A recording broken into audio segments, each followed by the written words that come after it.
Hey guys, welcome back to Skylanders Ring of Heroes. Now, today's video is going to be just a quick one. I just wanted to get a quick upload done before I started streaming. So the update just got announced overnight while I was sleeping, so I woke up to messages asking about it, and we're going to just jump into it now and check it out. You can hit the news tab, go into it via there, hit the update, and here comes the info. So there's a few new things. We've got the new meditation woodland, which is basically an experience dungeon, which is nice. Extra experience, 3 entries per day. Just another one of those quick daily things you can do. So also has a chance to drop red potions, whatever. It's extra experience. Sweet, I'll take it.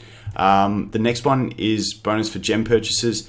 That's looking like something targeted at whales. That's like the general gem purchases where if you only spend a little bit or you don't spend at all, obviously you wouldn't look at it, but if you only spend a little bit, you're normally buying the special packs. You don't look at the general gems. This is when you go to shop, you go to gems, and then it's just like all the gem packs. They've added bonuses to that to make them better for the high spenders, I guess, but yeah, that's fine. Help them out because they're spending the coin to develop the game. New packs are added. There are a bunch of new packs just with different stuff that don't really faze me at all. You can check them out in your own time, but they don't really bother me. The special packs might be an interesting one because they're always a different sort of price point. So if these are actually reasonably valued, then some of those low spending players might like to pick these up. I'm tipping high spending players will probably pick them up anyway. But yeah, it'll be interesting to see how much these ones actually cost. Because like I said, it kind of looks like they're like the beginner packs and stuff like that. They're a one-time only buy, so they might be a bit cheaper and more worth it. But we'll have to wait and see what they end up costing.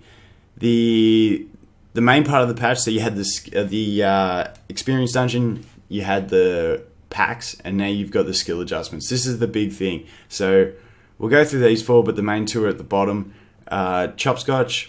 Nat 4, I think it's farmable from the boss stage on hard or normal of the undead scenario, but this is just basically changing it to be calculated based on defense, so you can build it tankier and get more damage, which is nice, but no one's really building this yet that I've seen. Once again, it's a 4-star, it's going to be a while before you can actually max it out and get full use out of it. Wildfire, similar sort of thing, another Nat 4, farmable from normal boss stage of scenario 3. Cast effect resistance down to all enemies once. It gives him an extra effect, but it's not game breaking, so that's not too much to cover. Rattle Shake looks like he got a nerf. He used to grant crit rate up to all allies. Now it's only the ally with the highest attack. Thunderbolt, Lightning Rain before update. Before update, it actually looked like a decent passive. 60% chance to deal a blow that casts attack down to all enemies for 1 turn if the attacker blocks an attack. Obviously, it's dependent on blocking. Now it's changed. He grants crit rate up for 1 turn if the enemy evades. That's also good. He gets crit rate if you're using your main attacker. The attack down was nice support. I hadn't actually used him, built him on either of my accounts, so haven't really felt the effect of this one. The other thing that was weird was his skill 1, which is the skill that awakens. It will be revised to give bonus hits to the first target. Now it is a single target ability. When awakened, it says if lands a critical hit, it can attack up to 3 additional times. I'm assuming that must have been a random hit, and now it's just a targeted extra hits. Like I said, I haven't built him, haven't tested him, so I'm assuming that's what it is. If I'm wrong, let me know. And then we've got the 2 big ones that everyone was messaging me about. Wham Shell, cooldown for King's Mace / Poseidon Strike, which is a skill 2 based on defense, has increased from 11 seconds to 19 seconds. For this one, I actually don't mind this. It's actually almost a little buff in some circumstances.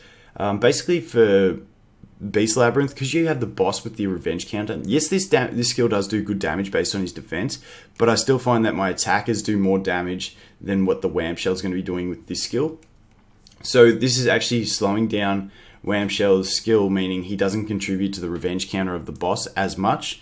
So it's actually a good thing in some senses, especially for people using him as like a neutral tank in B8. In B8, you definitely want your most people be using Stealth Elf as the one dealing the damage to the boss. So being able to avoid Wham Shell using this and contributing to that revenge counter as much is good. Also, it is a 4 mana cost ability, so it is actually saving more mana for your attackers to use. So it's good in that sense. In PvP, it's probably a bit of a nerf because it is good to have him just spamming that big defense damage out as much as possible, but you know, it's a trade-off. I actually don't mind that change. That change is fine with me. The next one's the one that hurts a little bit, is Boomer. The cooldown of Dynamite Toss / Double Dynamite, that's when Awakened becomes his AoE bombs, increased from 15 seconds to 20 seconds. It's a 5-second increase.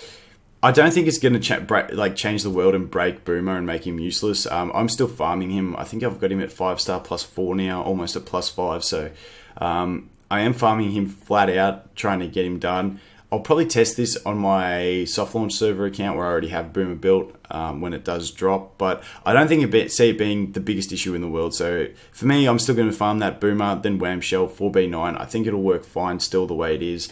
It might just be a bit slower. A bit harder to get the 3-star because you won't be getting that AoE pressure out on the waves as quickly because of this cooldown increase to Boomer, but still very doable, I think.